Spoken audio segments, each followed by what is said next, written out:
Pranam to all, how are you? I hope you are all fine. Today I'll be talking about a very common vegetable plant that most of you use in your kitchen.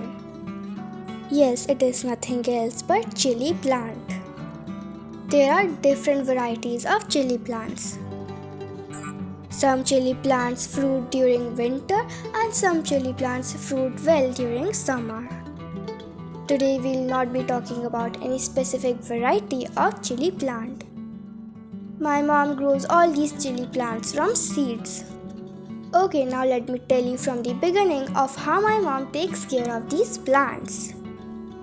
First, you need the seeds. My mom gets the seeds from the chilies that are bought in the market. You can also do the same. Then you simply have to plant these chili seeds into a pot. My mom planted them into some 5-inch pots. Many people say that if we soak these seeds in hot water for 8 to 10 hours, that will help in germinating faster. But my mom does not soak the seeds for 8 to 10 hours and the germination is the same. Although she tries to keep the soil moist most of the times. And after doing this, within a few days, the plant starts germinating. And as soon as the plants start getting 4 to 6 leaves, she transforms them into some bigger pots. And while repotting, one thing you must keep in mind is the soil preparation. For the soil preparation, my mom likes mixing garden soil with kitchen waste compost. And after the plant has grown a little bit, we help the plant to lateral branching.